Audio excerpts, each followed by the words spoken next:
Bueno, si les parece bien, largamos con la presentación.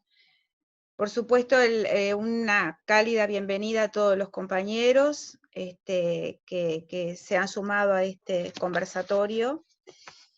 Algo que he planteado en casi todos ellos, el tema del nombre no es casual, el tema tiene que ver justamente con eso, con conversar acerca de nuestras prácticas, lo que nos pasa, sobre todo en este periodo tan terrible que fue para algunos de mucha frustración, y bueno, tratar de alguna forma de suplir esa falta de presencialidad, aunque sea de esta manera, seguir conectados de alguna manera. Nos acompañan hoy Federico Lanza. Federico es egresado del IPA en Historia, es docente de Historia en enseñanza media, aún en la fecha, en la enseñanza privada también. Es profesor adscripto en educación secundaria desde el 98 al 2005. Es docente de didáctica en formación docente en el 2008 y desde 2011 hasta la fecha.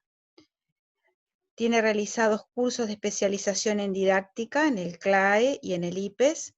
Es magíster en ciencia política y es doctorando en ciencia política de la UDELAR.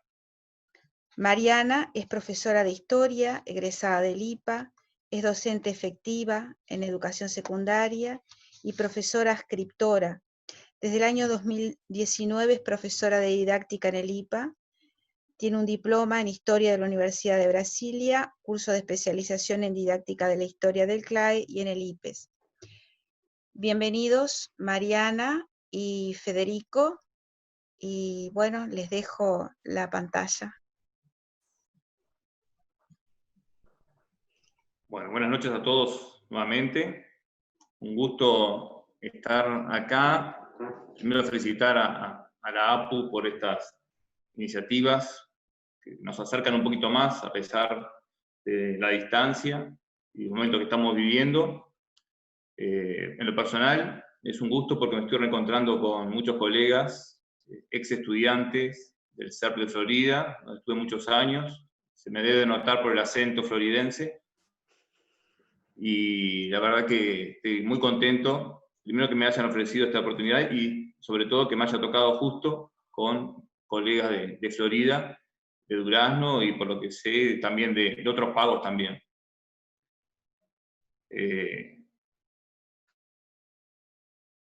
Tal vez le llamó un poco la atención el título que elegimos para la ponencia, Pensar y enseñar surfeando en tiempo de confinamiento. Ya voy aclarando que no tiene nada que ver con el surf, así que aquellos que entraron pensando que tenía que ver con eso, o sea, tal vez se sienten motivados para retirarse.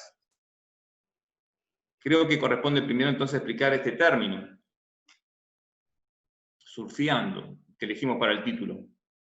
Tal vez alcanzaba con decir que pensamos y enseñamos en tiempos de confinamiento, pero con un título tan aburrido no convocábamos a nadie, así que recurrimos a una palabra que llame la atención.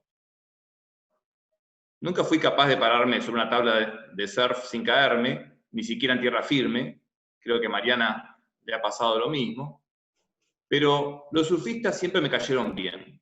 Sobre todo luego que se convirtieron en uno de los primeros grupos en ser víctimas de la casa de brujas que se instaló al comienzo de esta pandemia en nuestro país.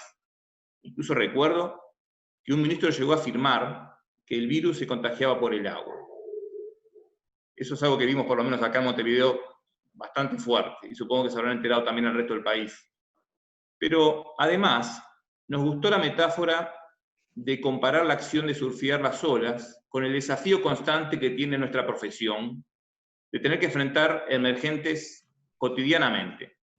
La experiencia acumulada nos permite confiar en que lograremos mantenernos por más tiempo sobre la tabla, sobre nuestras prácticas, hasta que llega una ola que nos tira y volvemos a intentarlo.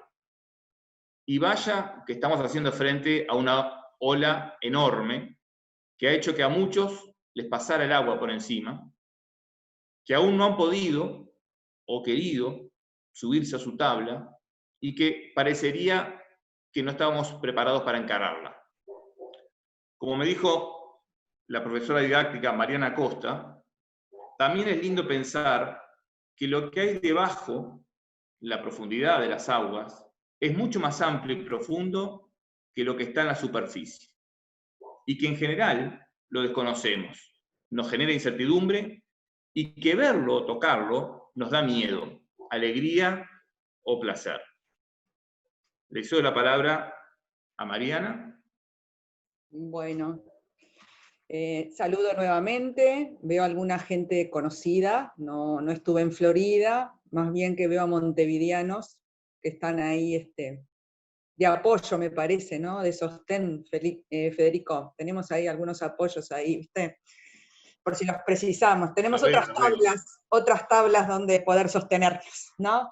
Bien, el título, como decía Federico, que explicó un poquito la idea de surfeando, está inspirado también en una autora que ha hecho, ha sido un poco el soporte, uno de los soportes bibliográficos para pensar, que es Karina León, ¿no? Que ahora van a ver que más de una vez la citamos, argentina, que tiene un texto que se llama Pensar en redes, metáforas y escenarios, que es de 2012, y que hemos utilizado bastante como para poder pensar sobre esta situación en que nos encontramos.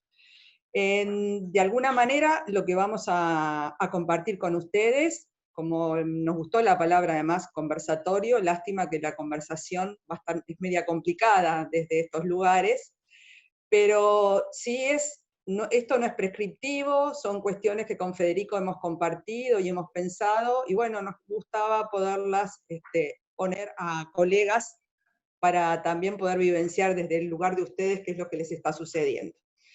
Lilian, ¿puedo compartir pantalla ya? Porque vamos a trabajar una presentación. Sí, podés. Bien.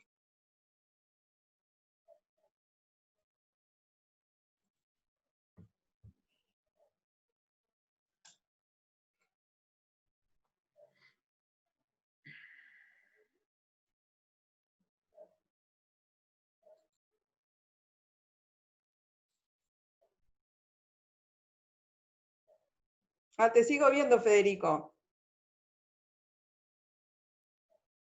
Ahí va.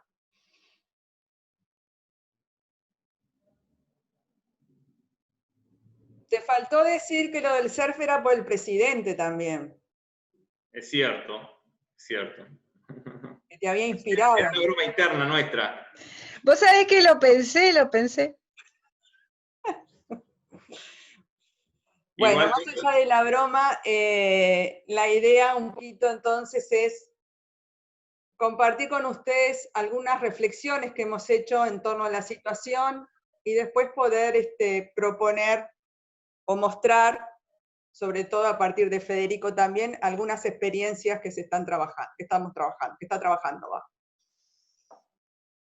Ahí viene el título. Bien. Pensábamos un poquito de qué lugar partíamos, ¿no? En esta situación que nos encontramos, que es cierta, pero no partimos de la nada. Y queríamos recuperar un poquito la idea de que seguimos siendo autores y actores de nuestros proyectos de enseñanza, ¿no? Y afirmarnos en esa idea. Mantenernos sobre nuestras tablas, como decía Federico, es mantenernos sobre nuestras prácticas de enseñanza. Y eso supone o nos sostiene desde un proyecto de enseñanza que nosotros construimos.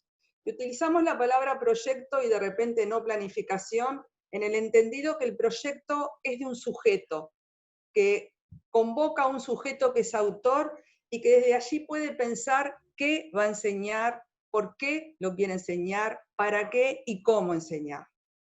Y esa idea de proyecto, ¿no? Con lo que esto implicaba, nos parecía que seguía siendo válido para pensar nuestra práctica de enseñanza desde la presencialidad, desde marzo, cuando arrancamos los cursos, y también en esta nueva situación que nos encontramos ahora. probablemente lo que nos ha ocurrido es que, bueno, tocamos fondo, ¿no? Nos fuimos al fondo del agua con esto, nos caímos de la tabla, ¿sí? En cuanto a que los proyectos que diseñamos o que teníamos pensado eran para un contexto el cual ahora se ha movido y es otro. Entonces, en esa situación estamos frente a un problema y nos gustó ahí traer la idea que maneja, hay varios conceptos de problema, ¿no? Pero mirando un poquito lo que traía Lucila Artagabeitia, que citaba a otros autores, ¿no? Que recupera ahí a Deleuze y a Guattari, distingue dos planos. Yo dice que abusamos mucho de la palabra problema, y distingue de alguna forma lo que sería el plano conocido, el conocer y el pensar.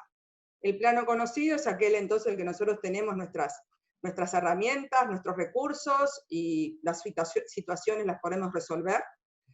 Y el plano del problema sería el plano del pensar, porque es lo desconocido, aquello que no hemos transitado aún, y para los cuales muchas veces, o la mayoría de las veces, no tenemos esos recursos que nos permiten actuar en forma inmediata. Creo que nosotros estamos en esa situación, ¿no? Este confinamiento, el coronavirus, estas nuevas formas de pensar la enseñanza, nos han metido entonces en un problema, ¿tá? Y vaya que fue problema, y ahí es donde volvemos a convocar a la idea de autor, ¿no? Que desde ese lugar es que nosotros creemos que trabajando con otros, compartiendo experiencias y pensando sobre lo que, volvemos a lo mismo, ¿no? Sobre lo que queremos enseñar, cómo hacerlo, cuáles son nuestros sentidos, cuáles son nuestras intenciones, poder construir un proyecto que nos permita, de alguna forma, acompañar a nuestros estudiantes desde un proyecto de enseñanza. Entonces, los problemas los tuvimos desde marzo, creo yo, ¿no? Porque a nosotros en el IPA nos pasó, pero en secundaria también fue igual. Tuvimos que salir a ubicar a los alumnos, ¿no? Los alumnos no estaban, ya no los teníamos en las aulas, y eso implicó tratar de ubicarlos, de buscar, de conectarlos, de tratar de ver en qué situación estaban, en algunos casos hasta el día de hoy, ¿no? Hasta tratar de poder compartir con ellos otras situaciones, o esas situaciones que estaban viviendo, que llevaban incluso a, como muchos liceos han hecho, a tratar de cubrir otras necesidades con canastas. Entonces, ahí fuimos como tentando poder enseñar. A mí nos parece acá que lo que ocurrió es que en un primer momento lo que hicimos fue, bueno, de lo que teníamos nos agarramos para tratar de mantener ese contacto. Y ese tocar fondo, ¿sí? Supone, creo, o creemos, que lo que hay que hacer es como barajar de nuevo. ¿A qué me refiero con barajar de nuevo y empezar? Es que pensar desde un nuevo proyecto de enseñanza en estos contextos que estamos viviendo. Y obviamente hay profesores desde su profesionalidad que lo han hecho, y hay otros que no. No todos, como decía Federico, han asumido de igual forma la situación.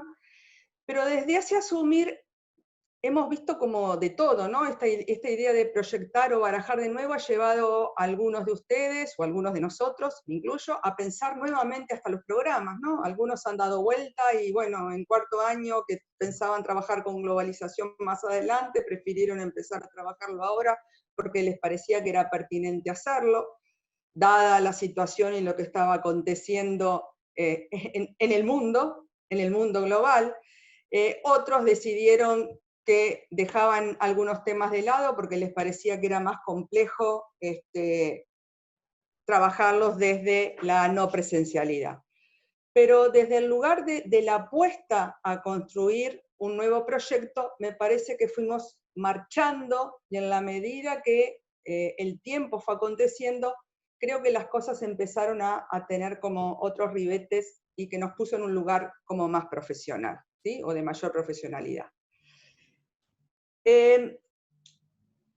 Esto implicó para muchos de nosotros empezar a manejar herramientas que no estaban en la presencialidad, si bien el uso de estas herramientas no son nuevas, las TICs no es algo que ha aparecido hasta ahora. Con Federico decíamos, bueno, ¿qué tiempo le podemos poner? Bueno, pusimos 15 años pensando en la llegada del Plan Ceibal, pero evidentemente las herramientas no son del hoy, ¿no?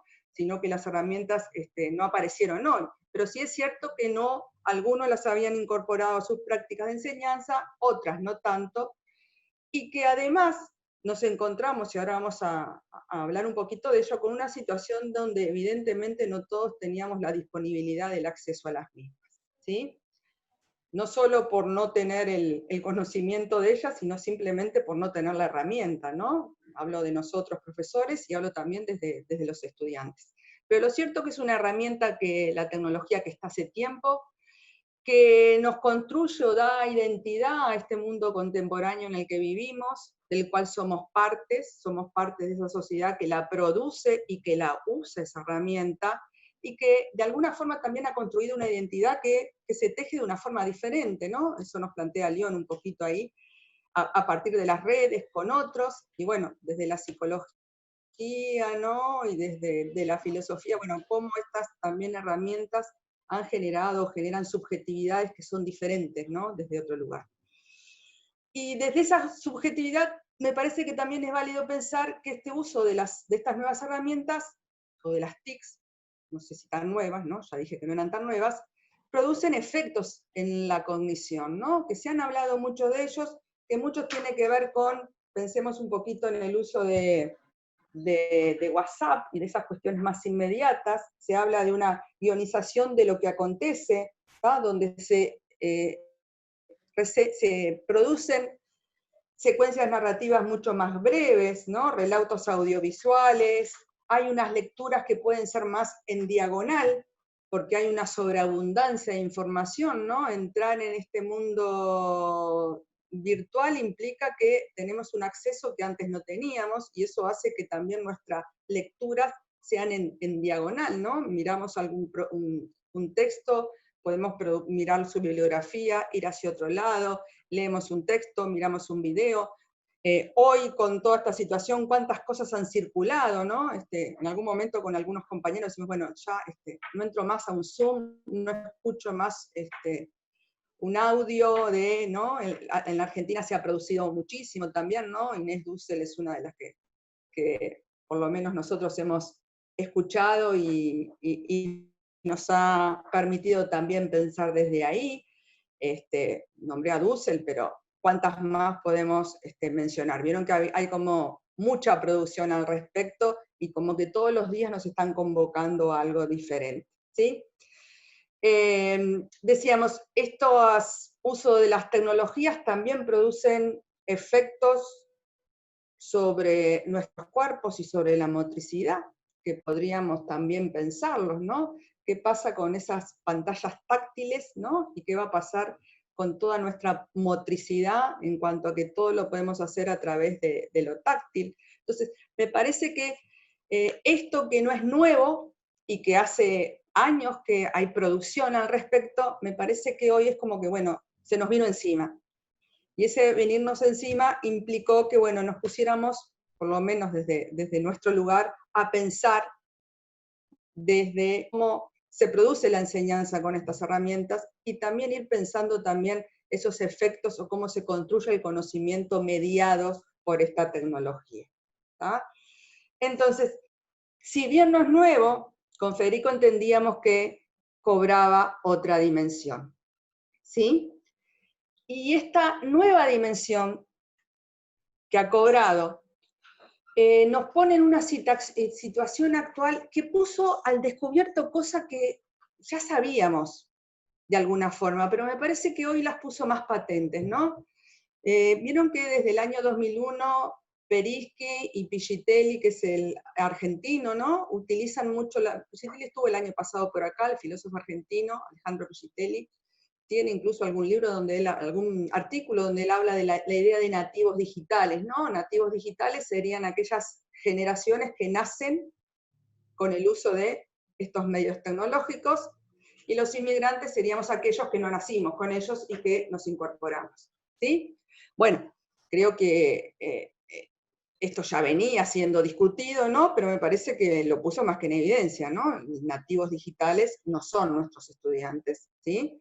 Si bien sin lugar a duda, por haber nacido en un mundo donde la herramienta está, les resulta, tienen un aprestamiento mejor que yo por lo menos, que los más veteranos para poder usarlas, y vaya si en esta circunstancia los hijos nos han salvado en más de una oportunidad, ¿no? Yo leía la otra vez en algunos grupos de WhatsApp, cuando se felicitaban a los profesores, y algunos profes más veteranos decíamos, y gracias a nuestros hijos que nos ayudaron a editar videos, subir video a YouTube, ¿no? Porque evidentemente no en el pienso del para qué, o en el uso de aulas, o más vinculado a la educación, pero sí en el aprestamiento del uso, están más diestros que nosotros, ¿no?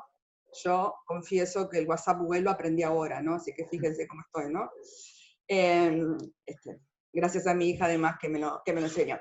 Entonces, desde ese lugar me parece que la idea esta de que, bueno, nuestros alumnos para poderlos, los que se podían, porque después vamos a relativizar esta idea, pero bueno, hasta para usar CREA, ¿no? A utilizar un aula virtual, a utilizar otras herramientas, no estaban más hábiles que nosotros, ¿sí? Y poder trabajar con estas tecnologías implicó dos cosas, me parece, fundamentales para nosotros también. Conocer la herramienta y cuánto tiempo le dedicamos a conocerla, ¿no? Que nos pusimos hasta a tratar de tener alguna más. El otro gran tema, que no solo usar la herramienta, sino el pensar lo que decíamos, ¿no? ¿Para qué y cómo la voy a enseñar y qué sentido le doy?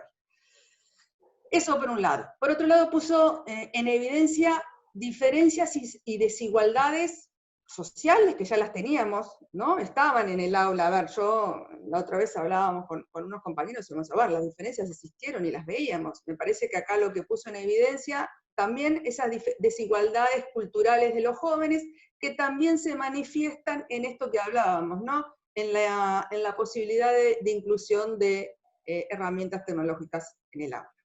Diferencias culturales que tiene una matriz socioeconómica, ¿no? Cuando vamos a pensar en utilizar, ¿no? Desde la computadora, desde un celular, bueno, ¿cuántas casas tienen disponibilidad de los mismos? Los celulares, la conectividad, en cuánta funciona. Entonces, a ver, es una diferencia que tiene una matriz obviamente socioeconómica, y que también, por ende, tiene también una diferenciación cultural importante en el uso de las tecnologías. Yo no trabajo en un colegio privado, Federico puede contar porque sí lo hace, pero evidentemente hay una clase media que tuvo un acceso, media alta, un acceso a la tecnología y a tener la posibilidad de un contacto con el conocimiento a través de ellos, que no lo tuvo toda la sociedad, ¿no? Ahora, la exclusión no es que la produce la tecnología, ¿no? Ya había exclusión desde otros lugares, ¿sí? Decíamos, y ahí esto me parece que es lo interesante y que podemos pensar, ¿no? Y es visto que muchos lo han planteado, ¿no? El uso de la tecnología supone una mediación distinta con los objetos de conocimiento, dice Elión. También dice de las relaciones sociales y obviamente de la propia subjetivación. Pero pensemos en una mediación distinta con los objetos de conocimiento. Entonces, ahí me parece que es muy importante pensar cómo medio con estas herramientas que tengo, y cuando estoy hablando ahora de herramientas, yo sé que han sido muy variadas, porque yo he estado de licencia médica, así que no he trabajado, en este momento no estoy trabajando en el liceo, pero a través además de los profesores adscriptores y de colegas he visto que la utilización ha sido variada, desde WhatsApp, desde plataformas, desde Zoom, y cuando no, desde tareas que se trataban de entregar desde un espacio en algunos lugares donde iban a recogerlas, ¿no? Eso se dio sobre todo además a las escuelas, con el tema de recoger la alimentación. No sé cómo han sido en otros lugares que no sean Montevideo, capaz que ustedes tienen alguna otra experiencia para contarnos. Pero de alguna forma, esa mediación distinta con los objetos de conocimiento, vuelve a lo que hablábamos desde un principio, la idea de poder pensar nuestro proyecto de enseñanza desde otro lugar, ¿sí? Y decíamos, bueno, acá no se trata de aquello que yo tenía en la presencialidad, aquella ficha de trabajo que tenía en la presencialidad, la utilizo ahora para lo virtual. Y si bien en un primer momento probablemente todos hicimos eso, ¿no? La ficha que teníamos, bueno, mando deberes y mando tarea y utilizo esa ficha. Yo creo que de a poco también nos dimos cuenta que había una narrativa que tenía que transformarse, un relato que no podía ser el mismo con la ficha que yo usaba en el ámbito presencial que lo uso en un ámbito virtual. El otro día, no sé si ustedes tuvieron oportunidad, capaz que alguno compartió, Ana y Gabriela, que andan por ahí, contaron su experiencia de trabajo con los movimientos sociales de los 60, y ellas nos mostraban una forma de trabajar en CREA, donde a partir de la página, en definitiva, yo digo, se confeccionaba una ficha de trabajo, ¿no? Y a mí me parece que lo interesante de esa ficha era que evidentemente la mediación de la ficha hacia el alumno construía un relato diferente, ¿sí? Y ellas contaban como, por ejemplo, ¿no? Recuerdo, cualquier cosa están por ahí, me pueden corregir, sobre los movimientos feministas, que ellas hacían una historización leve del feminismo. Bueno, ahora no la podían hacer porque no estábamos en lo presencial, era una ficha de actividad. ¿Qué sustituyó ese relato? Bueno, un videíto corto que sí hacía una narrativa. Entonces, me parece que poder pensar sobre cómo construir narrativas que medien con el objeto con estos objetos que vamos a utilizar, no, perdón, estas narrativas que van a permitirnos que estos objetos, estas TICs, medien en relación al saber con nuestros alumnos, me parece que es un tema que tendríamos que poder pensar y proponer diferentes formatos, ¿sí? Otra cosa que decíamos, y ahí me gustó mucho, nos gustó, la charla de los conversatorios también que se han organizado desde la Argentina, y en la cual he escuchado más de una vez a Inés Dussel, dar clases en chancletas o en pantuflas, me pareció muy, muy, muy adecuado. Capaz que me gustó porque me encontré con lo que yo venía pensando, ¿no? Vieron que a veces nos ocurre esas cosas. Pero la idea de que, bueno, la escuela no es un edificio, o el liceo no es un edificio, sino que en definitiva eso que llamamos liceo o escuela es un vínculo, genera un tipo de vínculo con el conocimiento, y que la no presencialidad no lo puede hacer. ¿Ah? En ese mismo lugar, Mérier plantea algo similar, ¿no? Él habla de hacer escuela, y bueno, en algún lugar dice, bueno, yo no digo que sea totalmente imposible o definitivamente posible hacer escuela a través de la tecnología digital, pero considera que las herramientas que se están utilizando hoy en día o que dominan tienen una lógica individual y técnica, y que esa no es la idea de la escuela, de hacer escuela. La escuela implica el encuentro con otros, ¿ah? Generar un conocimiento, un encuentro con otros que es desde varios lugares, ¿no? No solo desde el habla, sino desde de compartir conocimiento, desde lo físico, ¿no? Todo eso que decimos desde un lazo que se va construyendo y que evidentemente hoy no lo tenemos. Y me parece que también, o nos parece también, que algo a rescatar es que si algo puso en evidencia y alguna vez se pensó que los docentes podían desaparecer, lo que puso esto en evidencia es la vigencia de nuestro oficio, de nuestra profesión, ¿no? Porque desde esta zona, de esta situación no presencial, yo no quiero llamarlo virtual, porque tampoco realmente llegamos a construir una virtualidad total, pero no se hace escuela, no se hace educación. La escuela precisa, y no estamos hablando, decíamos, de un edificio, pero sí de un lugar diferente, para poder trabajar. Entonces, y ahí venía nuestra pregunta, ¿podemos pensar en nuevas aulas? Esto que está transcurriendo no en lo no presencial, ¿podemos llamarlos que son, podemos darle el nombre de aula? Aula, digo, lo decimos en ese sinónimo de encuentro, ¿no? De encuentro con otros, de comunicación. Una de las cosas, una de las situaciones que nos interpela es decir, bueno, me contacto con los estudiantes, ¿sí? Lo hago a través de fichas de trabajo o de tareas. Pero eso es hacer aula. ¿Qué pasa con las voces del aula? ¿Cómo podemos recuperar esas voces que en el aula se dan, que en estos formatos parecen que está complicado hacerlo? Porque muchas veces la voz queda, son voces individuales, ¿no? Escuchamos al profesor, escucha al estudiante que le manda la tarea, pero ¿qué pasa entre ellos? ¿Podemos construir espacios donde esas voces puedan de alguna forma dialogar? ¿Sí? Entonces, estamos en un lugar muy complejo, porque como dice Inés Dussel, si bien el aula no es el edificio, la escuela, dice ella, no es el edificio, pero sí es un espacio diferente al doméstico. Y hoy estamos en un espacio doméstico, ¿sí? Estamos en casa. Nuestros estudiantes están en casa. ¿Cuántas veces cuando nos contactamos por Zoom, la camarita aparece apagada porque, bueno, tampoco me gusta mostrar dónde estoy, ¿no?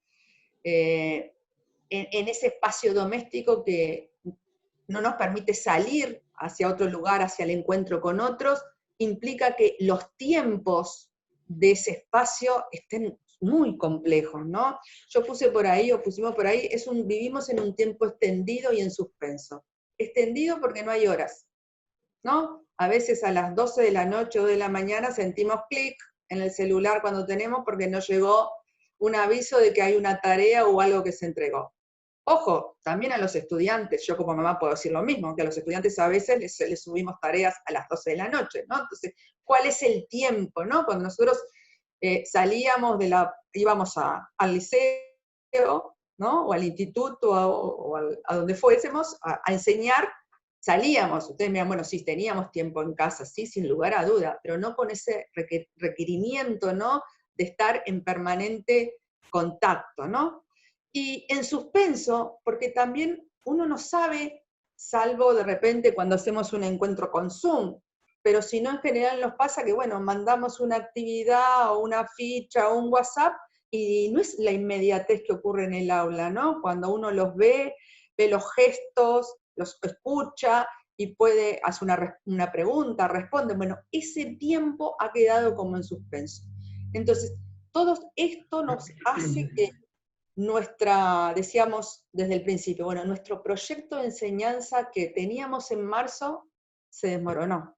Y estamos en esta nueva situación intentando generar algo diferente. ¿Sí? Entonces, te cedo, Fede. Bueno, muchas gracias. ¿Se me escucha bien?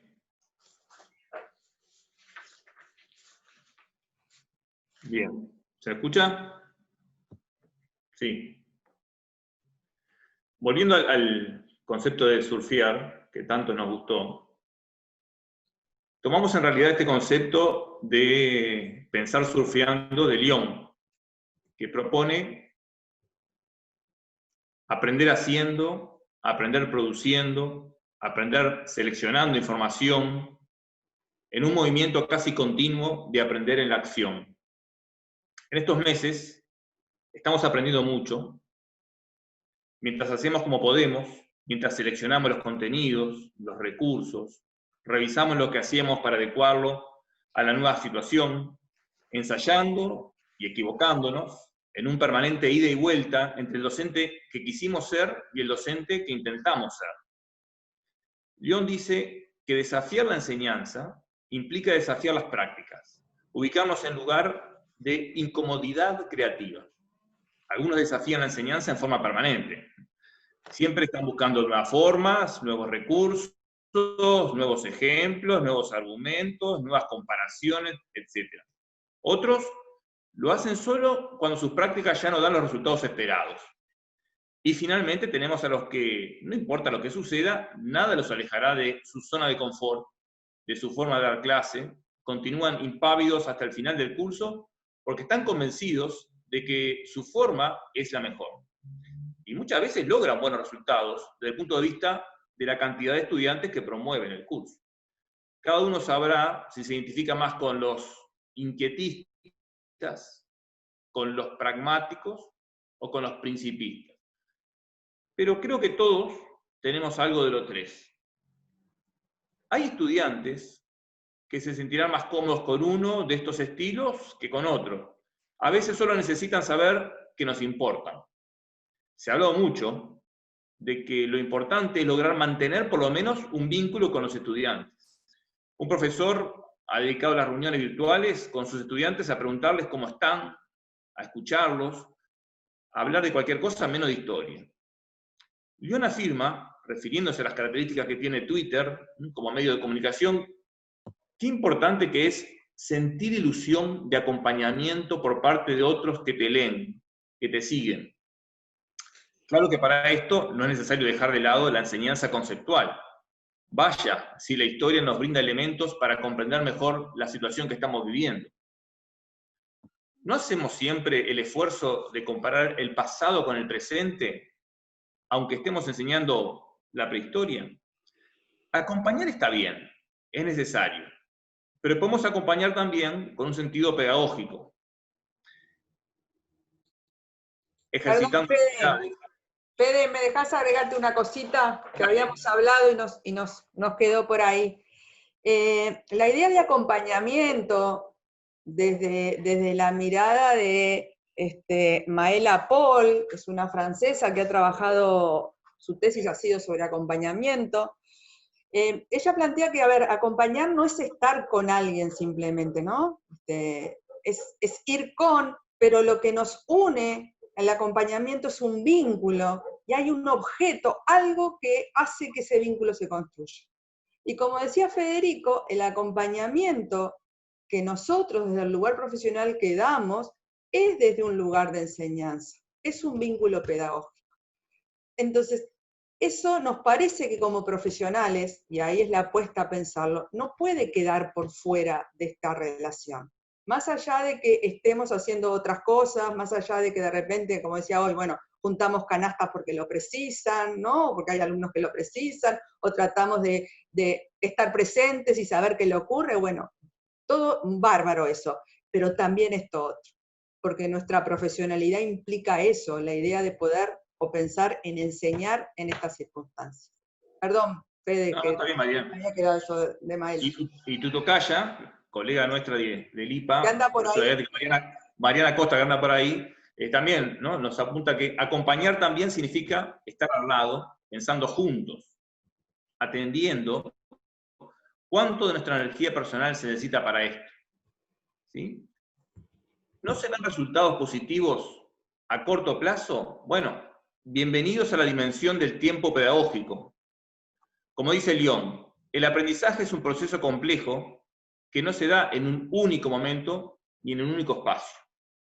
Nunca podemos estar seguros de que si lo que enseñamos es aprendido por los estudiantes, ni siquiera cuando responden correctamente a nuestras preguntas. Sabemos que no todos aprenden al mismo ritmo y que incluso con algunos puede ser que no demuestren haber aprendido algo mientras dure el curso.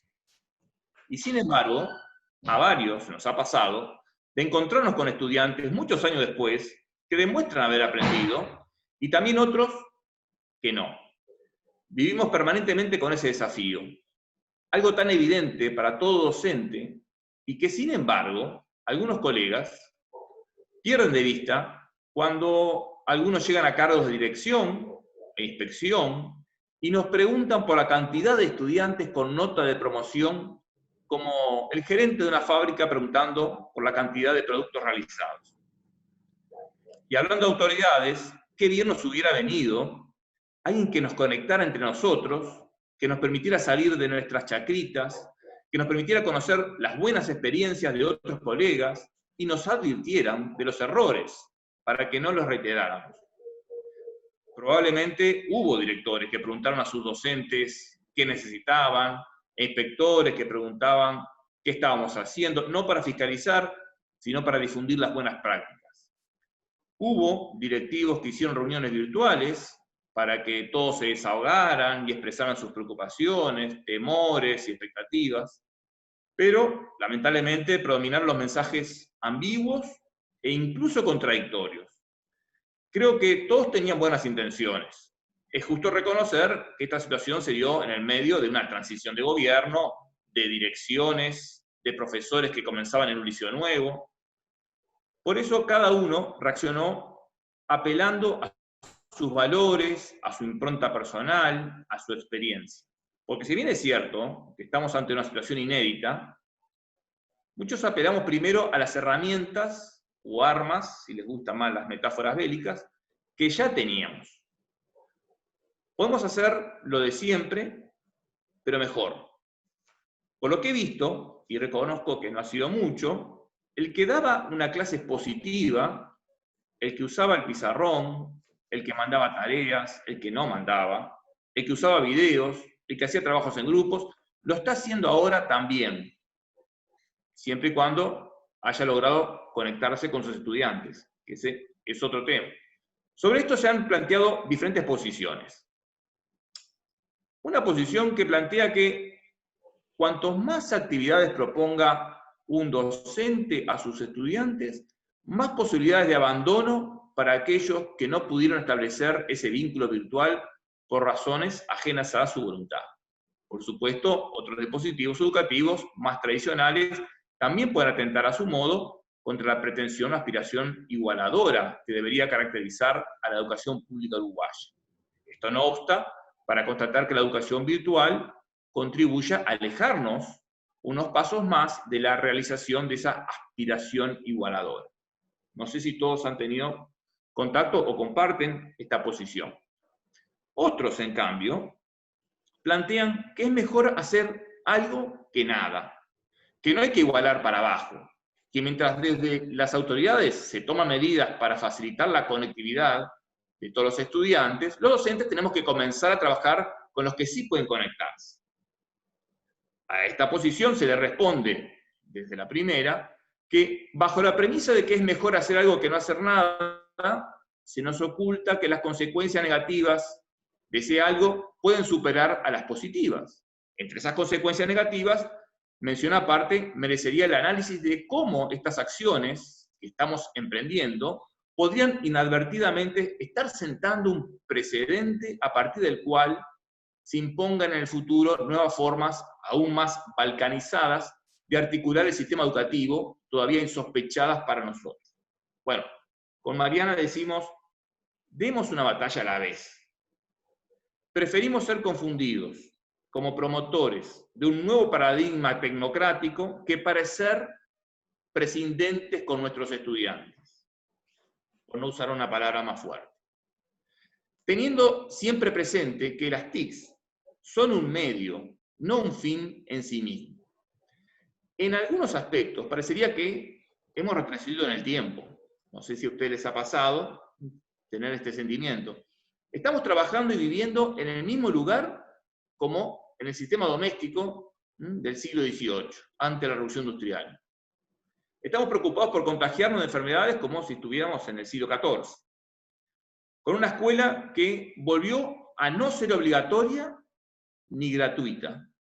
José Pedro Varela nos diría hoy, cuando pensaba que mis 3 principios eran irreversibles, declaran que es voluntario conectarse e ir a la escuela y que hay que pagar cómputos para poder tener una clase virtual.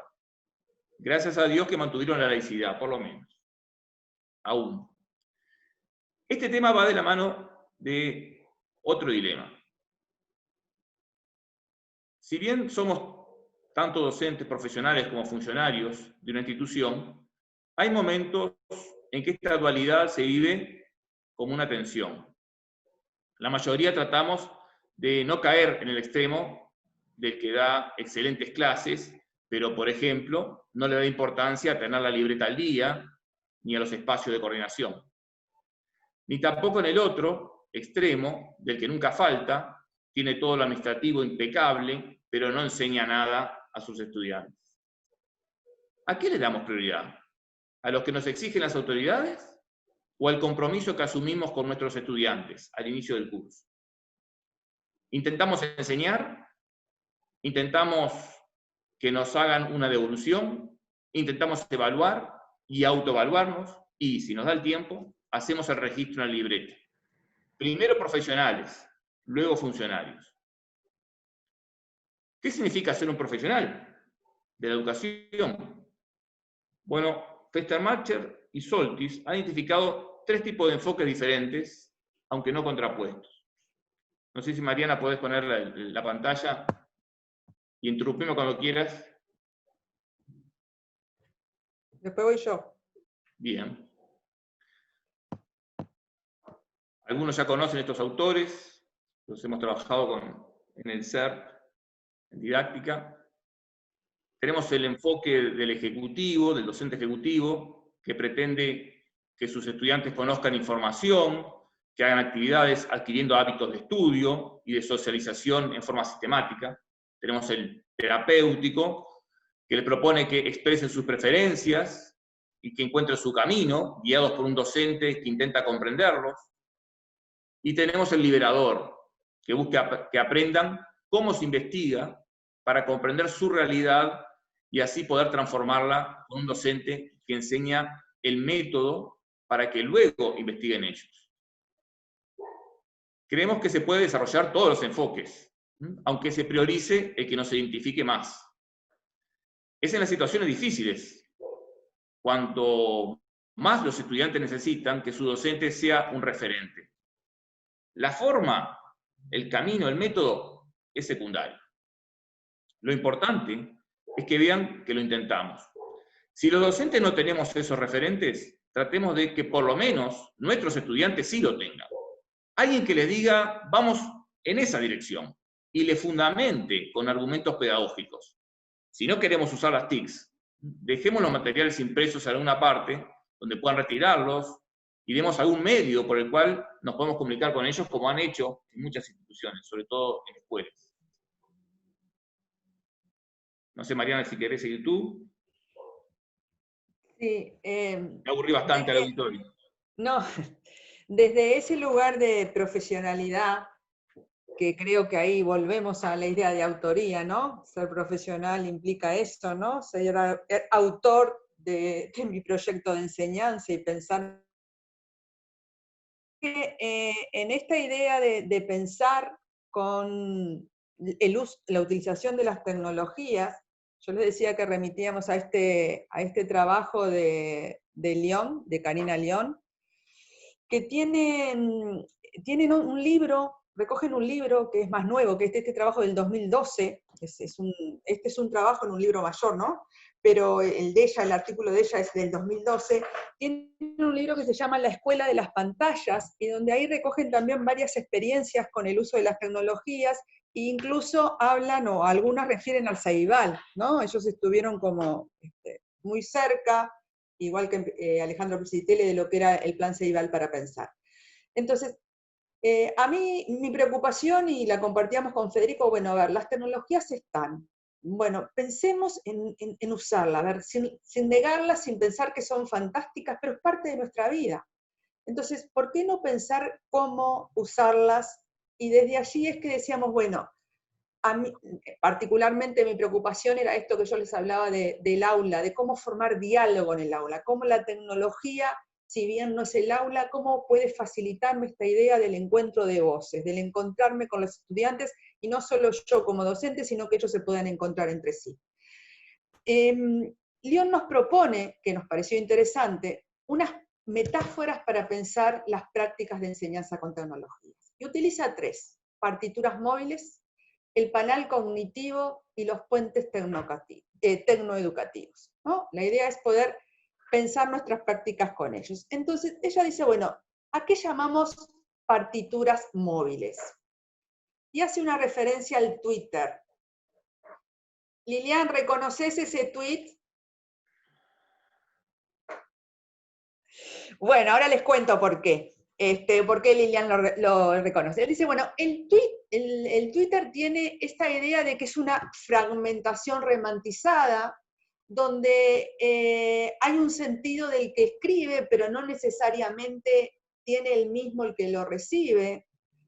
Hay un diálogo que se va construyendo en un tiempo diferido. Y ella dice, bueno, por eso partituras, las musicalizamos en diferentes tiempos y en diferentes ritmos, ¿sí?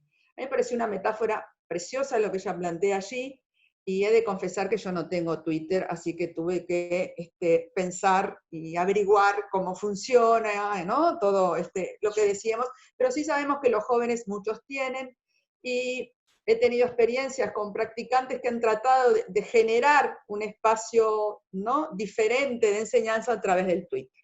Esto que les estoy mostrando yo, este tweet, que lo construimos, Lilian por ahí estuvo, porque andamos media vinculadas en un curso juntos y teníamos que hacer alguna propuesta. Todavía no lo usaste, ¿no, Lilian? Va a experimentarlo. ¿Lo usaste ya? Sí, lo voy a usar ahora. Bueno, la propuesta venía, estábamos en plena sociedad industrial, y ahora le voy a mostrar otra cosa. Bueno, la idea era, bueno, vamos a hacer un tweet donde al día de hoy aparece una noticia: cerraron una fábrica, cientos de trabajadores salen a manifestarse, y a partir de allí, algunos desde la condición de obreros retuiteaban, o tendrían que retuitear, y otros desde la condición de burgués, ¿sí? ¿Qué pasa con el tweet? Bueno, que a veces ese retuiteo implica la lectura de un otro y realmente se produce un diálogo, aunque es diferido, pero se logra un encuentro de voces, y otras veces no. Y yo pensábamos lo mismo que ocurría muchas veces en los foros, lo hemos hablado, ¿no? Anita está por ahí, Gabriela, lo hemos hablado, conversamos sobre ello, ¿no? El foro podría ser una construcción de un diálogo en diferido, ¿no? Ponemos una pauta y a partir de allí una interrogante, y aparece el otro, contesta y sigue. Y lo que nos ocurre, y hablo también desde el oficio de alumno, es que a veces lo que hacemos es musicalizamos en distintos tiempos, ¿no? Y en diferentes ritmos, y no es que hacemos un encuentro donde yo leo al otro y a partir de ahí construyo y voy generando esa red, ¿no? Para poder generar un diálogo más colectivo, ¿no? Nos parecía que esta metáfora era interesante para pensar, bueno, cómo podemos construir estas partituras móviles con las tecnologías donde el encuentro de ese diálogo, aunque sea diferido, se transforme en diálogo. Yo no lo hice, pero he visto experiencias de relatos que se hacen por medio del WhatsApp, ¿no? O sea, muchas veces el WhatsApp ha sido una herramienta, ¿no? Hasta que los alumnos, he visto profe que los alumnos le han mandado tareas por WhatsApp, maestras que han generado radioteatros, y el WhatsApp ha sido la forma de que, bueno, a partir de generarse en grupos pequeños, ellos tenían que enviar por WhatsApp una especie o un mini radioteatro. Entonces, simplemente son cosas, me parece, o prácticas que nos permiten pensar cómo utilizar estas tecnologías con otros lugares, ¿sí? No todos tendrán Twitter, ahora estamos hablando sabiendo en la situación de que esto es posible en la medida con los elementos que contemos, ¿no? Pero me parece que nos dispara a pensar cosas, ¿no? Ya les decía, bueno, esto no era un Twitter, bueno, lo hicieron a través de un WhatsApp, y me parece que era interesante. El otro es lo que ella llama el panal cognitivo, ¿sí? Y el panal cognitivo, esto sí genera, ella lo plantea a partir de, bueno, el panal, ¿no? El panal de abejas son enjambres diferentes, ¿sí? Pero dice, se genera el panal a través de una inteligencia colectiva. Implica el esfuerzo de construir con otros. Y hay un montón de herramientas, ¿no? Es una construcción organizada, a veces hay uno donde todos realizan el aporte, aunque a veces hay uno que sea el guía o la dirección. A ver, no es tan diferente cuando los ponemos en la presencialidad a trabajar en equipo, ¿no? Vieron que muchas veces en esos equipos de trabajo hay un líder, hay alguien que ordena, ¿no? Que distribuye tareas. Bueno, esto, panel cognitivo, donde se comparte información y donde se construye con otro, hay un montón de herramientas en las web, ¿no? Las web 2 son las que posibilitaban hacerlo. Y acá le mostramos, esto también, mirá Lilian, con Canva, una infografía. Le encuentro cara reconocida. Sí, ¿verdad? Construimos con Lilian esa infografía, donde me parece que lo valioso, a ver, y no estoy diciendo, yo no propongo hacer una infografía, porque esto implica a veces que ellos tengan que, es complejo para llevarlo al aula en la medida que tienen que hacerse, ¿no? Usuarios ¿no? Registrarse y construir, bueno, depende del manejo de las herramientas informáticas que tengan, pero esto se hace también con una construcción colectiva. Pero sin ser Y ahí vieron que hay videos, ¿no? Desde el cama se pueden ver videos, etc.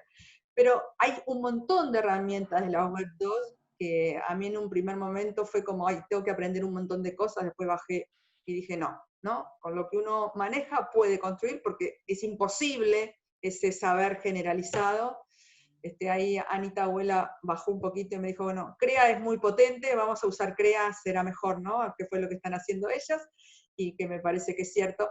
Pero pensaba yo en la posibilidad de un Drive también, ¿no? Con muchachos más grandes, donde también se pueden generar relatos y cuestiones compartidas. Entonces, la idea de este panel cognitivo es que, bueno, pensemos entonces que a partir de una propuesta de enseñanza podemos hacerlos dialogar entre ellos para esa producción, que me parece que era como lo potente, o por lo menos lo que a mí me convocaba, ¿no? De esa idea, bueno, yo quiero que ellos puedan trabajar con ellos y no solo con el adulto o referente docente, ¿sí? Lo otro que aparece, o la otra que ella propone ahí, son los puentes tecnoeducativos, ¿sí? Que están entre lo informal y lo formal, y acá aparecen videojuegos, simuladores, ¿no? Los que tenemos hijos chicos, cuántos juegos nosotros hemos visto que potencian un montón de cosas, ¿no? Yo me acordaba de La Edad de los Imperios, era, ¿no? Mi hijo, cuántas cosas ahí de historia había aprendido, ¿no? A partir del juego o a construir determinadas cosas. Y los simuladores, que capaz que no tienen la potencia para una materia como historia, pero pensaba yo, ¿no? Qué interesante puede ser para la biología, la física, la química, ¿no? Imagínense, en vez de imaginar el coronavirus, ¿no? En vez de imaginármelo, que tengo la posibilidad de dimensionarlo, piensen en un átomo, ¿no? Nosotros de repente no con eso, pero sí tenemos desde videos o desde simuladores que nos llevan a la cueva de Altamira, ¿no? Desde visitas a los museos que hoy han aparecido. El Blanes tiene un recorrido virtual que se puede hacer, digo el Blanes porque es uruguayo. Y podemos hacer esa, que me parece que es una forma de convocarlos a otras cosas, ¿no? Entonces, la idea de estos puentes tecnoeducativos es, bueno, estos puentes o estas formas son o nos permiten abordar ritmos de aprendizaje diferentes. Esto es una pregunta, ¿no? ¿No será que con algunos alumnos, en esa idea que creo que en el aula lo hacemos muchas veces, no es que utilizamos solo una forma, sino que variamos para poder atrapar la atención o ser puentes facilitadores para el aprendizaje de nuestros alumnos? Bueno, en este lugar, estos puentes tecnoeducativos, estos simuladores o estas visitas virtuales, ¿no pueden funcionar ahí? ¿Sí? Yo diría que puede ser, siempre y cuando, y vuelva a lo mismo, que su construcción, o la utilización, mejor dicho, tiene que ser con una construcción intencionada, puse yo por ahí, por parte de los docentes, ¿no? Volvemos a lo mismo. No es usarlo por usarlo, no es la herramienta en sí misma, sino pensarla dentro de nuestro proyecto del por qué, el para qué y el cómo. Y ahí es donde cada uno de nosotros, con su identidad, con sus sentidos, con lo que puede y lo que no puede, ¿no? Desde ese lugar de sujetos sujetados que somos, ¿no? Con lo que esto nos habilita y lo que esto nos prohíbe, podremos probar diferentes formas que nos permitan, me parece, en este momento de no presencialidad, tender puentes, ¿no? Tener redes con nuestros alumnos, con esa idea que nuestro acompañamiento y nuestro vínculo es muchas cosas, pero es, en primer lugar, un vínculo pedagógico, ¿sí? Entonces, desde este lugar, ella habla que las redes han generado un escenario de que el conocimiento se produce de otra forma, ¿no? Y es lo que ella habla ahí, pensar en red y desde la red, ¿no? Ahí esa idea que estábamos manejando recién del panel cognitivo. Pensar en abanicos, porque en esta idea de que la información está en diferentes lugares y en diferentes formas, abre como nuevas, diferentes ventanas. ¿Vieron el abanico que uno hace pliegues y lo va abriendo y los pliegues son diferentes? Bueno, estas herramientas nos permiten esa diferencia que estábamos planteando recién, ¿no? Pensar también en micronarrativas, y en esa combinación de imágenes, video, conexión con links. Vuelvo a esa página que Gabriela y Ana creaban, ¿no? En CREA, valga ¿no? Quedó ahí como creaban en CREA. Pero que tenía eso, ¿no? A ver, había desde imágenes, desde textos, desde links donde ir, videos, ¿no? Y todo formaba parte de una actividad pensada para ellos. Y obviamente volvemos al ser, ¿no? La idea de que, bueno, estos escenarios de conocimiento también permiten pensar en un aprendizaje que pueda ser haciendo, produciendo y seleccionando información. Esa selección de información que es muy importante, porque vieron, bueno, eso nos pasaba también en el aula presencial, ¿no? Cuando uno le pedía buscar información y le decíamos Wikipedia no, y uno le daba links donde ir, no importa, Wikipedia aparecía, pero, ¿no? Yo siempre me acuerdo de un compañero de informática que me decía, bueno, mandarlos a buscar sin una guía no funciona, ¿no? Me parece que nuestro rol por ahí también es, bueno, en ese mundo que es Internet y en esa biblioteca enorme que hay de todo, bueno, tratar de poder también mediar en esa búsqueda con ellos, ¿no? Generando andamiajes para esas lecturas. Ella termina diciendo, bueno, pensar en ilusiones, porque ella tiene una mirada optimista, ¿no? Esta es Lyon. Que bueno, yo también tengo una mirada de alguna forma optimista en que, bueno, de todo podemos sacar algo que nos permita pensar y que nos muevan nuestras prácticas para poder hacer más profesionales y mejor, ¿sí? Entonces, ahora Federico les va a contar desde su experiencia algunas de las cosas que ha hecho. ¿Cómo ha surfeado Federico? Me gustan más las referencias futbolísticas. Vamos a decir que voy a bajar la pelota al piso un poco. Ah, bueno, está bien. Algunos ejemplos prácticos. Porque supongo que todos nos ha pasado que pasamos por diferentes etapas, ¿no? Recordaba el artículo de Ana Abuela, que ya tiene varios años, que puso como título A la deriva, dando cuenta de todo lo que le pasó con un curso nuevo que tuvo que enfrentar, que encarar, y para muchos esto fue realmente estar a la deriva durante mucho tiempo, volviendo a la metáfora de la tabla de surf, aferrados a lo único que nos mantenía un poco a flote, ¿no? Que era un poco lo que veníamos haciendo antes, tratando de adaptarlo a las nuevas circunstancias, ¿no? Y en un presente continuo, ¿no? Porque la deriva implicaba que puedo proyectar y pensar a mañana, ¿no? Voy todos los días pensando qué hacer. Exactamente. Y la situación de todos es, por lo menos lo que hemos conocido, lo que están haciendo los colegas, es muy heterogénea, ¿no? Están los que no se han logrado comunicar con los estudiantes, los que, o porque no pudieron, o porque no quisieron, en algunos casos, ¿no? Los que han mandado tareas, los que han hecho encuentros virtuales. Algunos están aún en la primera etapa, tratando de conectarse con los estudiantes. Unos se comunican en forma sistemática, otros en forma esporádica. Cuando los estudiantes logran enterarse de que el docente tiene un proyecto de trabajo, en general se van sumando, sobre todo si sus pares y sus padres los entusiasman a hacerlo, ¿no? Los encuentros virtuales tienen una gran ventaja. Siempre quise grabar mis clases para poder analizarlas. Ahora puedo grabarlas y puedo mandar el audio a los estudiantes, por lo menos. Los practicantes de didáctica han participado, mis practicantes han participado en esos encuentros por la plataforma y me han hecho observaciones muy interesantes, me han hecho pensar bastante sobre mis prácticas. Tal vez podemos aprovechar esta herramienta para romper los compartimientos que nos separan al permitirnos que otros colegas nos acompañen en esas reuniones. Espero, en futuras clases de didáctica, usar estas grabaciones de reuniones virtuales como insumos para que los practicantes las analicen. Bueno, para ir terminando, voy a compartir entonces algo de lo que he hecho. Algo, ¿no?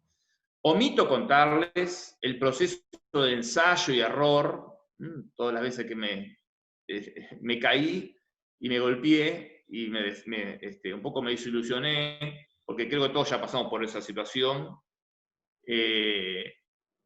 Voy a mostrar un poco en lo que estoy ahora. He estado cambiando permanentemente de modalidad, atento a las sugerencias que me han ido haciendo mis estudiantes, que les he ido preguntando permanentemente qué les parecía lo que estábamos haciendo, y también de colegas. Federico, escucho. ¿Estás hablando de estudiantes de secundaria o de practicantes acá? En este caso de secundaria. Secundaria. ¿Sí? Tengo grupos de tercero, de cuarto, de quinto y de sexto, de liceo, en un privado con menores y en un público, en el nocturno, con adultos, además de los grupos de didáctica en el IPA. El primer día de clase presencial, que en el caso del público resultó ser el único que tuve, les pedí que me mandaran desde sus celulares, que tenían a mano, un correo para poder tener sus direcciones. Y menos mal que lo hice, para por lo menos tener ese contacto. Desde entonces les he estado enviando materiales por este medio. En el liceo público, la dirección del liceo nos pasó a los docentes, unos cuantos días después, los números de celular de los estudiantes, gracias a lo cual pude conectarme con los que habían faltado el primer día. Formé un grupo de WhatsApp con ellos para enviarles material. Traté de no enviarles material a las 12 de la noche, para no ser uno de esos docentes, como cuenta Mariana, que molesta a esa hora de la noche a esas familias que tratan de estar un poco tranquilas de tanto envíos. Luego comencé a tener encuentros por la plataforma Zoom, donde corregimos las tareas, analizamos textos, mapas, vemos videos. Cuando consulté a los estudiantes si preferían que usara la plataforma CREA, me respondieron que no, que preferían mantenernos trabajando justamente así, ¿no? Por correo, por WhatsApp y por Zoom. Un problema que se me planteó es si la evaluación debía traducirse en una calificación. Pero eso es un tema que da para hablar bastante y lo dejamos para otra oportunidad. Pero supongo que todos habrán pasado por eso. Aquí en esta pantalla vemos la planilla que yo les mando a los estudiantes después de cada encuentro, donde vemos la cantidad de asistentes, unas cosas que empezamos desde el liceo a tratar de motivar a los estudiantes, es que en lo posible estuvieran con cámara. ¿Sí? Desde el momento que empecé a marcar esto en las planillas, como vieron, se fue reduciendo la cantidad de estudiantes en cada encuentro que no tenían cámara, pero algunos lamentablemente tienen que estar sin cámara porque si no, no pueden, se les tranca, o no tienen cámara, o tienen roto la cámara. Así que algunos siempre hay algunos que no tienen cámara, pero la mayoría ¿sí? los puedo ver y más o menos veo si me están siguiendo o no, ¿no? Y otra cosa que trato de fomentar es la participación en el Zoom, como hacemos en las clases presenciales también, ¿no? Y ahí vemos que eso también ha ido variando, eso depende de los temas, depende de la modalidad, depende de los temas que les vayan gustando o no.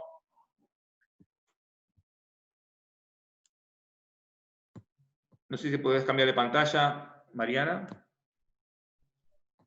En esta otra pantalla vemos en el caso de un quinto, ¿sí? Los materiales que les he ido mandando, los temas, y la modalidad en que trabajamos. En algunos casos fue para hacer en forma individual, en otro caso para hacer en forma grupal. Los grupos generalmente, al igual que en las clases presenciales, los trato de rotar para lograr una mejor integración de la clase, para lograr que los que tienen más facilidad apoyen a los que tienen dificultades. Cuando los conozco un poco más, trato de digitar un poco los grupos para que estén más equilibrados y siempre haya grupos con estudiantes que tienen más facilidades junto con estudiantes que tienen dificultades para que se apoyen entre ellos. Mariano, no sé si puedes cambiar la pantalla. Bien, acá tenemos otro grupo con la planilla donde voy marcando las tareas, cómo las van cumpliendo. Como ven también hay de todo. Al principio solamente marcaba con una X quiénes hacían las tareas. Después, cuando vi que ya había un hábito de trabajo, empecé también a marcar cuándo las entregaban las tareas, por eso están las fechas. En muchas tareas también les ponía la calificación. Todo como forma de estimularlos y motivarlos. Entre otras cosas, porque ellos también reclamaban ver si sus trabajos estaban bien o mal en función de una calificación. así que terminé, por más que después, por ejemplo, en el caso del privado, nos instaron a hacer juicios conceptuales. De todas maneras, yo los voy calificando, creo que en la otra pantalla se ve mejor, los voy calificando en función de cuánto, no, esto es una propuesta escrita, pero no importa, lo cuento. Los voy calificando en función de la participación en el Zoom, en cuanto a la cantidad de tareas que hacen, también en cómo se comportan, su actitud, ¿no? Y eso después puede terminar en un promedio numérico o en un juicio. Lo importante es que ellos vayan viendo qué cosas van mejorando, qué cosas deben cuidar, ¿no? Si deben participar más, o si deben hacer más tareas. Y acá, al final, quería mostrar un par de propuestas evaluativas, que, como dice Mariana, tuve que revisar, obviamente, no solamente las fichas de trabajo, sino también las propuestas de evaluación. Por ejemplo, de un tercero se redujo muchísimo las propuestas evaluativas. Bueno, en realidad siempre mis estudiantes se quejaban de que eran muy largas mis propuestas, porque trataba justamente de abarcar diferentes habilidades para que todos tuvieran posibilidad de expresarse de alguna manera. En este caso tenemos 3 ejercicios, donde en el primero tienen que demostrar que los conceptos que hemos trabajado durante el periodo pudieron no solamente saber qué significan, demostrar que saben qué significa, sino aplicarlos en forma correcta, y le daba la posibilidad de elegir, de que tomen ellos la decisión cuáles de estos conceptos les parecía que podían explicar mejor, más allá de que, si les daba el tiempo, podían explicarlos todos, definirlos todos, y tomaba las mejores respuestas, las 4 mejores. Lo mismo pasa en el ejercicio 2 y 3, ahí tienen 2 opciones. En la primera se trataba de desarrollar justamente el análisis que ya habíamos hecho sobre 2 visionados, un documental o la película Tiempos Modernos. Y en el caso del ejercicio 3, lo mismo, pero sobre 2 textos que habíamos trabajado de Gombrich, de breve historia. Y después tiene 4 imágenes, que también las habíamos analizado, que podían servir como ayuda a memoria para desarrollar los temas, o para aquellos que les resulta más fácil, a partir de las imágenes, poder relacionarlo con el tema que veníamos estudiando, que como pueden ver era la reducción industrial. Y la otra propuesta que traje para compartir es la de un quinto del nocturno, de adultos.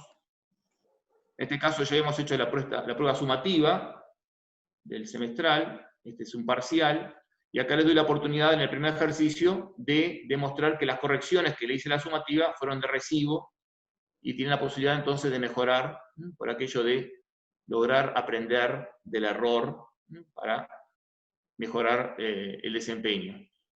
En el ejercicio 2 tenían 3 opciones, de las cuales les pedía que eligieran 2 ejercicios clásicos, donde tenían que básicamente demostrar que habían comprendido el tema, que era la ilustración, y en el C podían elegirlo también con otro nivel de dificultad, que era tratar de relacionar lo que habíamos visto sobre los filósofos, de los que justificaban el absolutismo y de los filósofos de la ilustración, con la situación que estamos viendo hoy en día, con algunas frases que no están muy inventadas, son, en realidad las hemos escuchado por ahí, que tienen diferentes posiciones acerca de la situación que estamos viendo, ¿no?, del COVID-19. Para que llegar un poco a la conclusión de que estos filósofos tan antiguos están vivitos y coleando, por lo menos en los argumentos que hemos escuchado por acá. Creo que nos queda la última pantalla, Mariana, si es que queda alguno despierto todavía en el auditorio. Te cedo a ti la palabra para cerrar. No, nos gustaba cerrar con una idea de Cifalí, ¿no? Miguel Cifalí, historiadora, Ana Zavala la ha traído acá, la hemos conocido, el libro de Ana Zavala, Mi clase bajo la lupa, ella le hace, ¿no?, la presentación al libro, Michel Desartó fue su tutor en su maestría, ¿no? Y ella tiene trabajos sobre, ¿no?, la experiencia, la escritura, ¿no?, desde ese lugar, trabaja desde un enfoque clínico, y decía, bueno, y el acompañamiento, ¿no? Dice, las situaciones de la vida ponen en cuestión nuestro saber.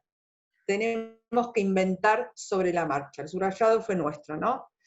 Tenemos que aceptar la incertidumbre inherente a la acción y desarrollar una capacidad de juego con lo imprevisto. Tenemos, pues, necesidad de recurrir a la inventiva que rompe con nuestros conocimientos, de integrar lo imaginario y lo fantástico, de reconocer la fuerza de los sentimientos, de arriesgarnos sin estar resguardados detrás de nuestros conocimientos. ¿Sí? Nos parecía que acá estamos. Ese es nuestro desafío, ¿no? Hoy frente a esta situación, pero creo que es siempre nuestra vida profesional, ¿no? Si realmente pensamos en ser profesionales de la educación. ¿Ah? Bueno, muchas gracias por estar ahí y por escuchar.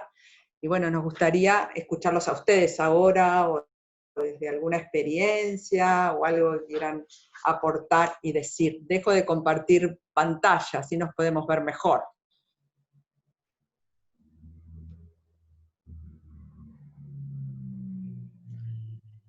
Gracias, Mariana y Federico.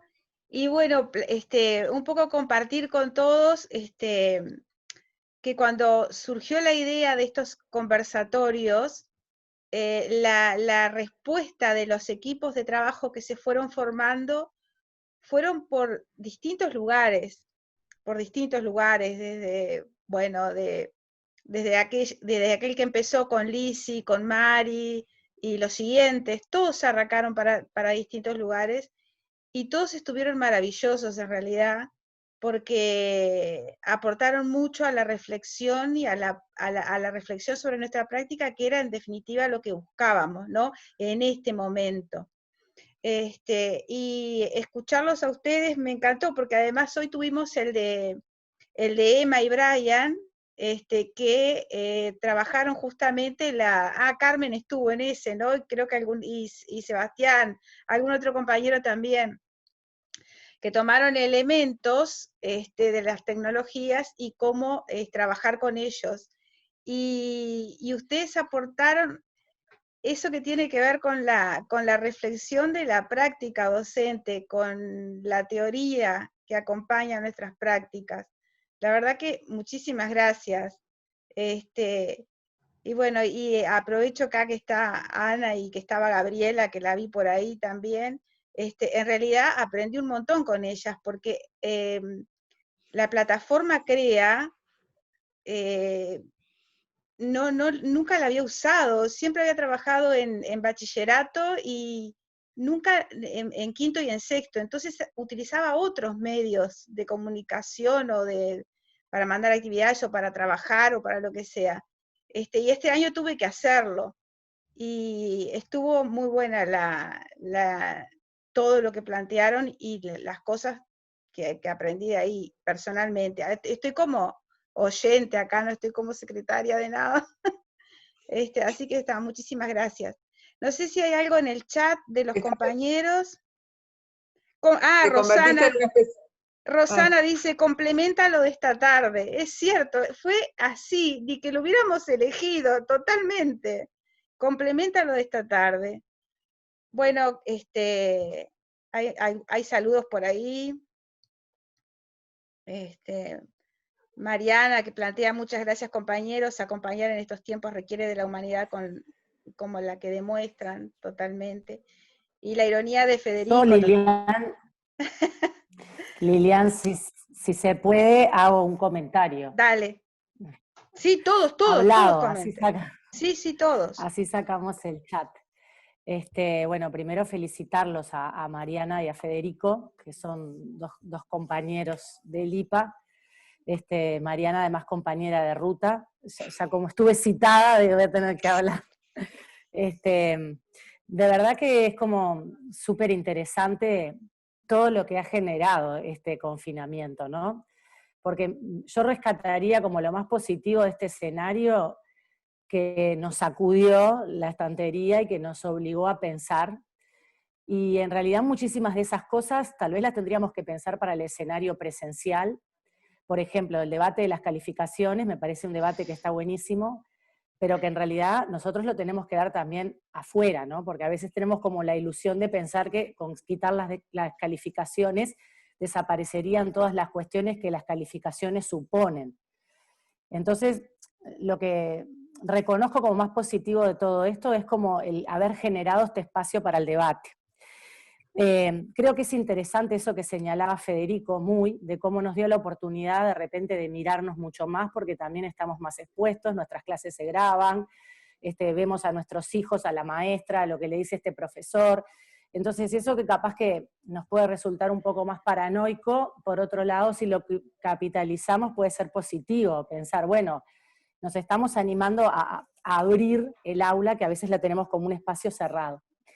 Después en el espacio de la virtualidad también se rompen algunos muros, entonces se pueden generar de repente cruzamientos con chiquilines de otras clases que habitualmente en el liceo no lo hacemos. Trabajamos con el cuarto 7, con el cuarto 8 y en el, no sé, en el mejor de los casos cuando falta un profesor y el adscripto nos pide, lo juntamos, pero como una cosa así totalmente improvisada. Y lo que me parece que es muy interesante en esta idea que decía Mariana de lo que es la escuela, que en definitiva la escuela es el vínculo con el conocimiento y la importancia de rescatar las voces, yo creo que también hay algo que la enseñanza virtual tiene que aprender de este confinamiento, no solamente la presencialidad. Porque, por ejemplo, yo tengo la experiencia de haber hecho varias, por ejemplo, la maestría o un posgrado enteramente virtual, y el Zoom no se usaba, digo, capaz que no existía, me van a decir, no tengo idea si existía, pero no se generaban espacios sincrónicos de encuentro donde hubiera un diálogo de ida y vuelta, que justamente es lo que muchas veces hace un poco fracasar a la enseñanza a distancia, ¿no? Como esa soledad que siente el estudiante de estar solo con su pantalla. Entonces, creo que desde la presencialidad tenemos mucho para aprender sobre herramientas web y cosas que podemos hacer, como el ejemplo del Twitter, como, ¿no? Es decir, cuántas cosas podemos hacer con los chiquilines que pasen por el uso de esas herramientas. Pero creo que desde la educación a distancia también hay mucho para capitalizar sobre esto que pasó ahora, ¿no? En los dos sentidos, me parece. Eso, perdón que hablé mucho, pero... Una cosita, Ana, que no tocamos, pero me parece que vos lo nombraste ahí, y que tal vez esto también sirva para pensar el vínculo de la institución educativa con las familias desde otros lugares. Claro, sin duda. Un acercamiento a la familia desde otro lugar, y bueno, creo que la escuela tiene otros recorridos, pero secundaria es un gran debe, ¿no? Las familias nos acercamos para rezongar cuando el chiquilín no se comporta bien, pero capaz que esto nos permite eso que vos decís, ¿no? Profesores que cuentan que están en Zoom y que el papá responde, o el profesor, el padre mira lo que, ¿no? Hay de todo, ¿no? Y eso volvemos a lo mismo, ¿no? A esa realidad socioeconómica y sociocultural que marca distancias, ¿no? Pero una amiga maestra me decía, yo tengo otro vínculo y con los padres, y ella trabajó en una escuela del Cerro, ¿no? Que ha hecho vínculos a través de WhatsApp y otras formas, no con poca cosa. Sin embargo, ha generado otro vínculo con esa familia. No, y una cosa, a mí esto me ha pasado como madre. No hemos trabajado esto, pero bueno, hemos tirado que creo. Claro.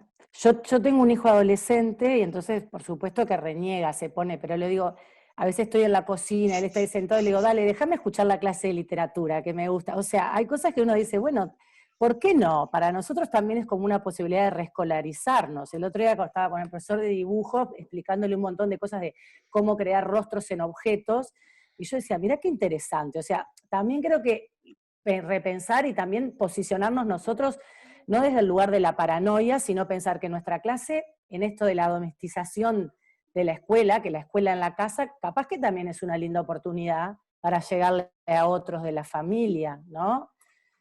No podemos controlar eso, capaz que nos están mirando con ojo, pero de repente no, yo qué sé, a mí me gustó escuchar alguna clase, cuando me deja algo pispeo. Y no solo de la familia. Mis estudiantes del nocturno, que son adultos, a veces empiezan las clases en el ómnibus mientras van a trabajar, llegan al trabajo y siguen en el trabajo, y a veces participan los compañeros de trabajo, y los que están escuchando en el ómnibus, a veces se ponen auriculares, otras veces no, Así que se van sumando estudiantes que no están en lista, digamos, ¿no? Que aprovechan este espacio de difusión cultural para todos. Es una gran verdad lo que dice el colega, digo, a mí me pasa, digo, yo vivo en Guichón, trabajo en el Plan 94 en Guichón y en Piedras Coloradas a 45 kilómetros de Guichón. Yo ahora a las 9 tengo un Zoom con mis 8 alumnas de cuarto, 8 señoras entre 45 y 65 años, la cual esas señoras se dividieron, 4 van a una casa y 4 van a otra, y sus hijos la conectan al Zoom. Y tengo que hacer con Zoom con ellas hasta las 10.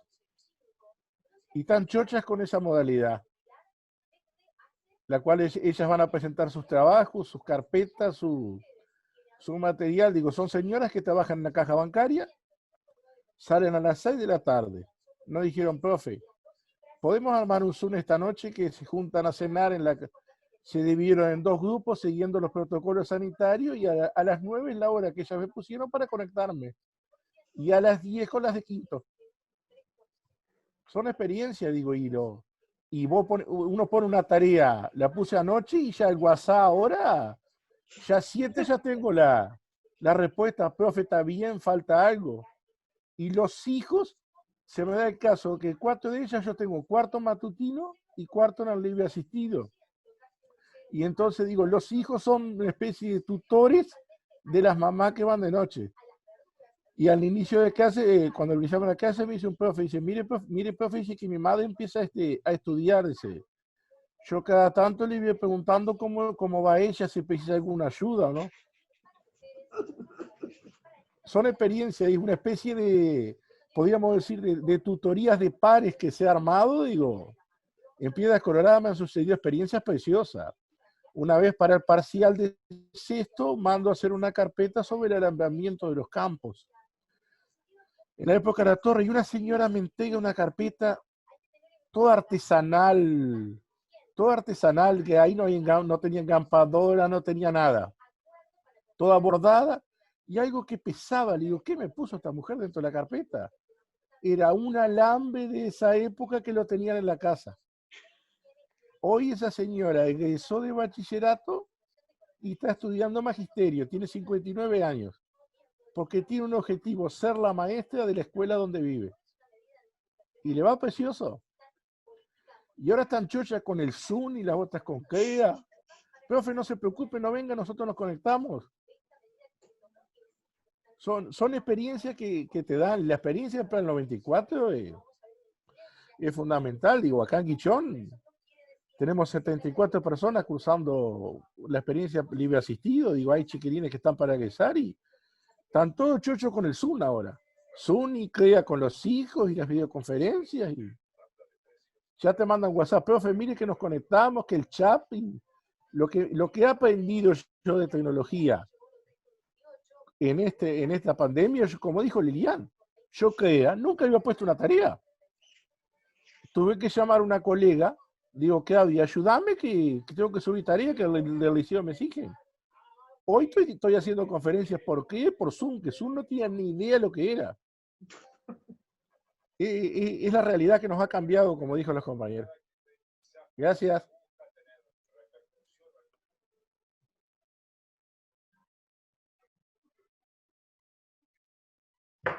¿Algún compañero más tiene alguna pregunta, alguna duda? Yo guardé el chat y se los envío después, Mariana y Federico. Así lo leen. Total, no hay nada para leer hoy en día. Leen el chat también. Van a ver cosas lindas, van a leer cosas lindas. No, si alguno se animaba a contar su experiencia, ¿no? Yo, si querés, te cuento mi experiencia con mis practicantes. Sí, sí. No, yo tengo 2 practicantes. A una practicante la conocí antes del 13 de marzo y al otro bastantes días después. Y bueno, nosotros un poco como lo que decía Federico, todos reaccionamos diferentes o vamos de la inquietud total a la inercia, bueno, de la sorpresa a la locura. Eso fue, pero bueno, yo tomé la decisión de hacer un Zoom semanal solamente y para reafirmar eso que se habló en la clase de Zoom, van actividades, distintas actividades, algunas que involucran algún uso de la tecnología y otras que no, otras muy, muy tradicionales. Yo soy una profesora muy tradicional en realidad. Sí, soy así, soy bastante expositiva. Me ha costado esto. Pero lo que quería decir es que uno de los dos practicantes en realidad se animaron a tomar el relevo dando clases en la clase de Zoom, incorporándose al Zoom y van haciendo esa experiencia y que yo le decía a Mariana, ¿no? Que es su profesora de didáctica, qué valientes en realidad, porque animarse, ser practicantes, en el caso es de la didáctica 2, la de Agustín también, ¿no? O sea, se animaron a tomar la posta en una clase Zoom que no es fácil, que los alumnos no lo conocen, por ejemplo, y él logró una sinergia, ahí como una energía importante entre ellos. Eso me pareció increíble si en otro momento me hubieran planteado que mi practicante iba a dar clase de Zoom, o sea, que yo hubiera dar clase de Zoom, más mi practicante. Y bueno, ahí vamos construyendo.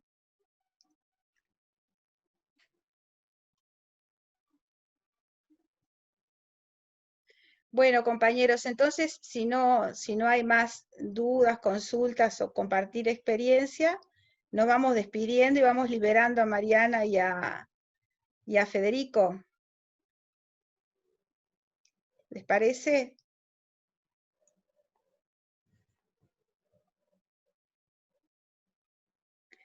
Muchas gracias. No, gracias a ustedes. Gracias a todos Sí. por acompañar.